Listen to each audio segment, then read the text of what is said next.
I've been a range instructor for 11 years, and I'll tell you something. Most people who pick up a rifle want you to watch them. They want the noise. They want the brass flying, the crowd, the little nod after a good group. You learn to spot it fast. The ones who need an audience never end up being the ones you remember. The woman they sent us that morning didn't look at anybody. It was cold. One of those flat gray mornings out at the desert range where the sun comes up but never really arrives, just sits behind the haze like it can't be bothered. We had frost on the firing line, actual frost, which almost never happens out there. The kind of cold that makes the metal benches feel wet even when they're dry. I had my coffee going cold in a paper cup, and I was annoyed because I'd been told a visitor was coming through. And visitors usually mean paperwork and somebody important standing around asking why we do things the way we do. What I didn't know was that two of them were coming, and one of them was an Admiral. Now you have to understand, we're an Army facility. We don't get a lot of Navy out here, and we sure don't get SEAL Admirals. When that black SUV came rolling up the access road, I figured it was some congressional aide, some contractor type. Then the door opened and this man got out, and I knew right away. You can't fake the way a certain kind of man stands. He was maybe 60, gray at the temples, built like he still ran every morning out of spite. He had on a plain windbreaker, no rank showing, but the guys with him moved around him the way water moves around a rock. Everything bent toward him without touching him. That was Admiral Hartley. I didn't know his name yet. I just knew he was the kind of man you straighten up for without deciding to. The woman came out of a second vehicle, a beat-up gray pickup that didn't belong to the convoy at all. She'd driven herself. That detail stuck with me. Everybody else was chauffeured and escorted and briefed, and she just pulled up in her own truck like she was coming to fix a fence. She was small. That's the honest truth. People always picture snipers as these big, quiet mountains of men, and she was maybe 5'5", 130 pounds soaking wet, dark hair pulled back so tight it looked like it hurt. Late 30s, hard to tell. She had a face that didn't give you anything. Not cold exactly, just done. Like somebody who'd already had every conversation she was ever going to have and was just being polite about repeating them. Her name was Renata Solano. Staff sergeant, retired, though retired turned out to be the wrong word for what had happened to her. The major running our shop that day, a guy named Whitfield, came hustling out to meet the Admiral and started doing the thing majors do, the firm handshake. "The honored to have you, sir." Hartley shook his hand and was polite about it, but I watched his eyes go right past Whitfield to the woman climbing out of the pickup. He'd come for her. That was obvious from the first 30 seconds. Whitfield just didn't realize it yet. They walked her over to the equipment bay, where we'd laid out a rifle for her at the Admiral's request. An M107, big .50 caliber thing, the long-range anti-materiel rifle, the one that weighs almost 30 pounds and kicks like a mule, and most people are a little afraid of even when they pretend they're not. We'd cleaned it up nice. It sat there on the bench looking like a piece of artillery somebody had shrunk down just enough to carry. Whitfield, trying to make conversation, said something like, "Sergeant, you familiar with this platform?" She looked at the rifle for a second, then she looked at him, and she said real quiet, "We've met." I almost laughed. I bit it back. But I saw the Admiral's mouth move just a hair at the corner, like he'd heard that line before or heard 100 lines like it, and it still got him a little. Here's the part I want to get right, because it's the part I think about. Whitfield, being Whitfield, decided this was a teaching moment. He wanted to show off for the Admiral, so he said, "Why don't you walk us through breaking it down? Take your time." He thought he was being generous, giving her a chance to look good, the way you'd hand a kid a basketball at a birthday party. She didn't say anything. She just stepped up to the bench, set her hands on the rifle, and went still for a second, the way a swimmer goes still on the blocks, and then she started. I've watched 1,000 people field strip weapons. I've done it 10,000 times myself in the dark, in the rain, with my eyes shut on a bet. I know what competence looks like. I know what fast looks like. This wasn't either of those things. This was something else. Her hands didn't hurry. That's the thing nobody believes when I tell it. She wasn't fast in the way you'd film for a recruiting ad. She was smooth. There was no wasted motion anywhere, not a single twitch that didn't move something toward where it needed to go. Every piece came away and went down onto the cloth in a line in order, spaced the same distance apart, like she was setting a table. No clatter, no metal on metal. The pieces just appeared on the cloth as if she were unwrapping them rather than removing them. The whole bay had gone quiet without anybody deciding to be quiet. And she wasn't looking at her hands. That's what got everybody. She was looking out the open bay door, out at the range, at the frost burning off the dirt, at nothing. Her hands were doing the work somewhere below her attention, the way you might unlace your boots while you're talking to someone. The rifle came apart under her fingers, and she stared out at the cold like she was somewhere else entirely, like the disassembly was just something her body did to keep busy while the rest of her remembered. I looked over at the Admiral. He wasn't watching her hands either. He was watching her face. And I'll tell you, in 11 years I have never seen a man that's senior look at anybody the way he was looking at her. It wasn't admiration, exactly. It was recognition, like he was looking at a photograph of someone he'd lost. Whitfield, God love him, still didn't get it. When she finished, he clapped his hands together and said, "Outstanding, real clean. You must have trained a lot of young soldiers in your day." And the Admiral spoke for the first time since he'd shaken Whitfield's hand. He didn't raise his voice. He didn't have to. He said, "Major, do you know who this is?" Whitfield's smile flickered. "I Staff Sergeant Solano, sir," she came highly. "Do you know what she did?" the Admiral said, not a question now. "Or did somebody just send you a name?" The bay got very quiet. Even the wind seemed to stop messing with the door. Whitfield said carefully, "I was told she was a marksmanship instructor, sir." The Admiral nodded slowly, like that was about what he'd expected. He walked over to the bench. He looked down at the parts she'd laid out, all in their perfect little row, and he reached out and touched one of them just barely with 2 fingers. Then he looked up at Renata. "You never told them," he said to her, gentle, almost sad. She looked back at him, and for the first time all morning something moved behind her face, just a flicker, there and gone. "Didn't seem to matter anymore, sir," she said. He held her eyes for a long moment. Then he turned to the rest of us, to Whitfield, to me, to the 2 lieutenants who'd wandered over to gawk, and he said something I'm going to remember until the day I die. He said, 5 years ago, this woman made a shot that we still teach. We just don't teach her name with it. And nobody in that bay said a word. Part 2. I need to back up and tell you how I came to know the rest of it, because at the time, standing in that cold bay, none of us knew what the Admiral was talking about. We knew there'd been a shot. We knew it was famous in the way certain things are famous inside the community and completely unknown outside it. But we didn't know it was her. It came out slow over the next 2 hours, partly from the Admiral and partly later from Renata herself, when the brass had moved off and it was just her and me cleaning up the bay. She wasn't a talker, but I think she was tired of carrying it alone, and I was nobody, just a range rat with coffee breath, and sometimes nobody is exactly who you can tell. Here's what happened. 5 years before, in a mountain country I won't name because she wouldn't name it either, there was a team pinned down. 11 men in a valley, in a position they never should have been put in, cut off from extraction by weather and by a road that had gotten too hot to move on.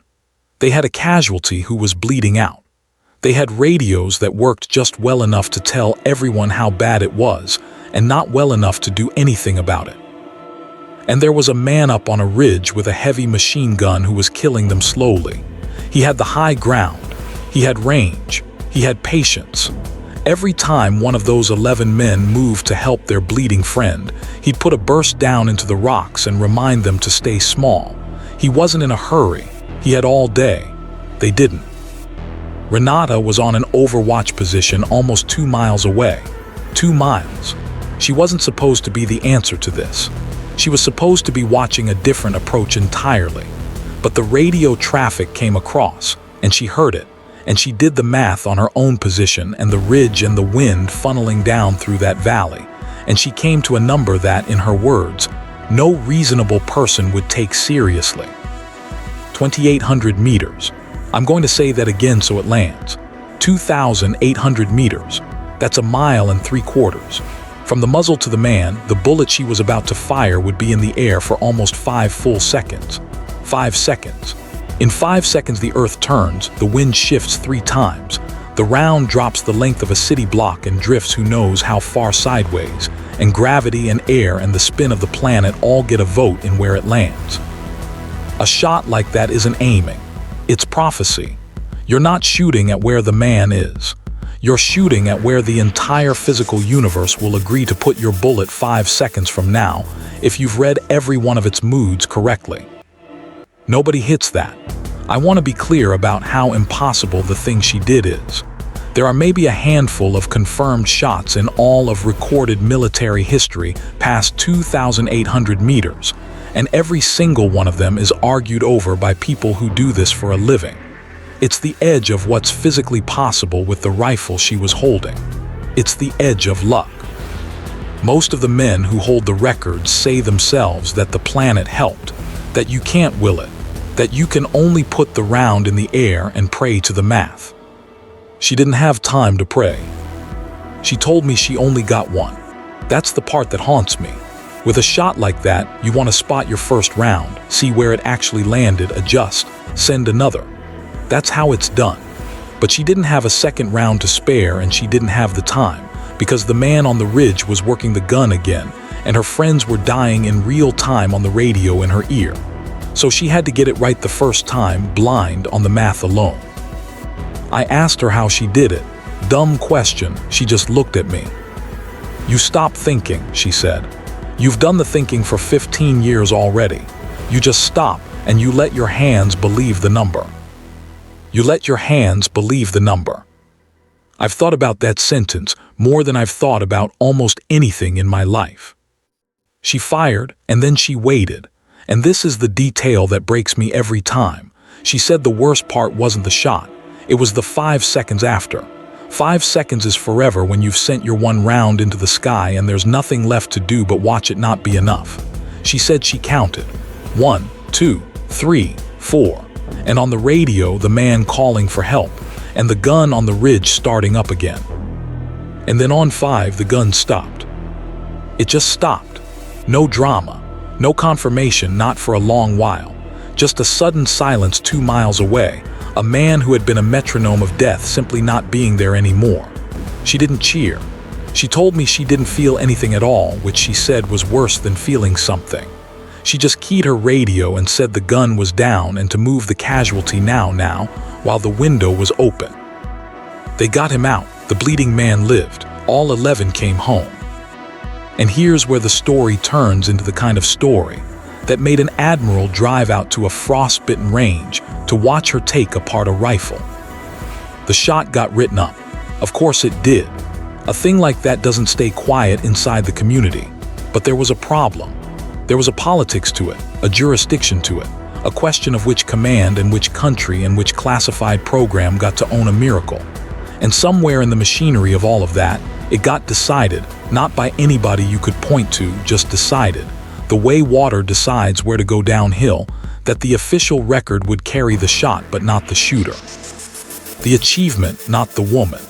Because acknowledging her fully meant acknowledging where she'd been and why, and a lot of powerful people preferred that valley to have never officially happened. So the shot became a legend with a hole in the middle of it. Instructors taught the ballistics of it. Younger snipers talked about it in hushed voices like a ghost story. And the woman who actually did it got quietly moved out, given a medal she couldn't talk about in a room with the blinds drawn, thanked, and erased. She'd spent 5 years as a marksmanship instructor at 3 different bases, teaching kids the very fundamentals she'd taken further than almost any human being alive, and not one of those kids ever knew. She let them call her a good shot. She let majors like Whitfield offer to walk her through field stripping a rifle. And she said thank you, and she did it, and she said nothing. 5 years of that. 5 years of being the legend nobody was allowed to point at. The Admiral, it turned out, had been one of the men on the ground that day. Not in the valley. He'd been the commander who'd had to listen to those 11 men nearly die on his watch. The man whose name would have been on the letters home if the shot had missed. He'd spent 5 years trying to find out who'd saved his people. The system that erased her had erased her from him, too. He'd had to dig, quietly, using up favors a man at his level isn't supposed to need, until he finally put a name to the shot, and the name to a beat-up gray pickup at a desert range in the middle of nowhere. He hadn't come to give her a medal. She had the medals. They were in a drawer somewhere, useless, silent. He'd come to look at her face, to say thank you with his own mouth, the way you can't in a citation, to be one human being who knew exactly what she'd done and could stand in front of her and let her see that someone knew. That's what I'd been watching in that bay, when his face went soft and strange. That wasn't an admiral inspecting a soldier. That was a man meeting the person who'd kept his soul intact, and finally getting to say so. Part 3. I keep coming back to the rifle. Because the thing is, taking apart an M107 is not hard. I want to be honest about that. Any decent operator can do it. We teach 18-year-olds to do it in an afternoon. It is not by itself an impressive act. Whitfield asking her to do it was, in hindsight, almost insulting. Though he never meant it that way, it was like asking a concert pianist to show you she can find middle C. But I've thought a lot about why it didn't feel small when she did it. Why the whole bay went quiet. Why I still see her hands when I close my eyes. I think it's because of what was underneath the calm. You were watching a person do an ordinary thing with the same total stillness she'd once brought to an impossible thing. The hands that laid those parts out in a perfect row, not hurrying, not looking. Those were the same hands that had believed a number 2 miles long. The peace in them wasn't the peace of someone who'd never been tested. It was the peace of someone who'd been tested past the edge of what should be survivable and come back quiet. That's a different kind of calm. You can feel it across a room. It doesn't announce itself. It just lowers the temperature of everything around it. She wasn't performing for the Admiral. She wasn't performing for anybody. She'd long since stopped expecting anyone to see what she was. And maybe that's exactly why everyone in that bay finally did. After the brass cleared out, it was just the two of us putting the bay back in order, and I worked up the nerve to ask her the thing I really wanted to know. Not about the shot. Everybody asks about the shot. I asked her something else. I asked her if it bothered her. The erasing. 5 years of teaching kids who'd have walked through fire to learn from her if they'd only known. Standing there letting Whitfield condescend to her. Did it eat at her, being the most extraordinary marksman in the building and the only one who couldn't say so? She thought about it for a while. She was wiping down the bench, slow, methodical, the same economy of motion she did everything with. And she said, for a long time, yeah, it ate me alive. I used to lie awake furious that the shot got to be famous and I had to be nobody. Like the best thing I ever did had been taken out and put behind glass, and I wasn't even allowed in the museum. She set the rag down. But then one of my students, a kid out at the last base, an actual gift, natural eye, better at 20 than I was at 30, he came to me after he washed out of a course. Crushed, thought he was finished. And I sat with him and I told him every shot he'd ever miss was just information, that the only failure was the round you didn't learn from. Basic stuff. Stuff I'd say to anybody, and it brought him all the way back. He's downrange right now, doing the work, keeping people alive. She looked at me.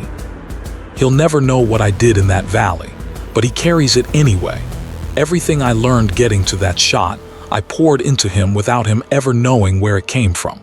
And maybe that's better. Maybe the shot was never the point. Maybe the point was all the kids I got to be quiet and useful around afterward. You don't need your name on a thing for the thing to be real. I didn't have anything to say to that. I still don't, really. She loaded her gear into the gray pickup herself. Wouldn't let me help, and I knew better than to insist. The Admiral was waiting by his SUV. He'd sent his people away to give them a minute.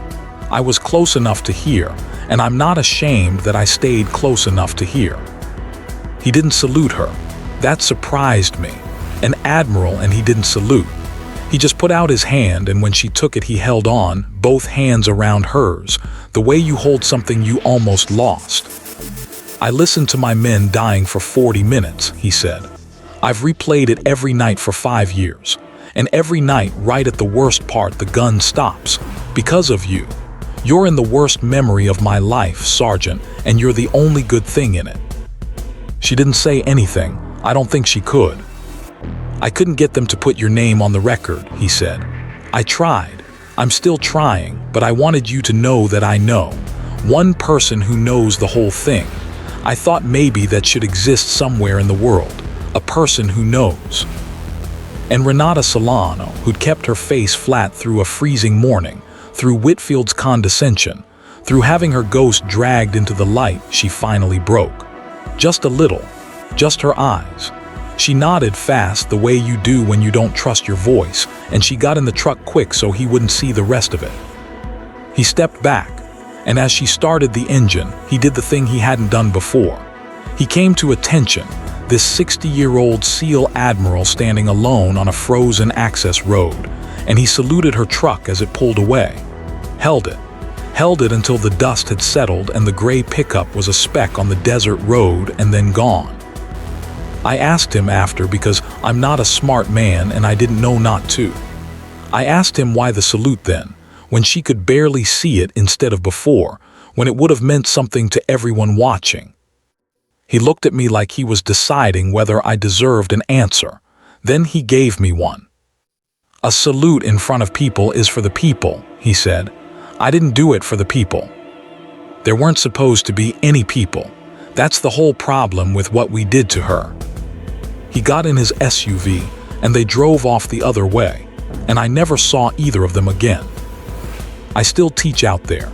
I still strip the same rifles, same as always, but I'll tell you what changed. Every class, every batch of cocky kids who come through thinking they already know everything, I tell them about a shot. 2,800 meters, one round, 5 seconds in the air. The gun on the ridge that stopped on the count of 5. I tell them the whole thing.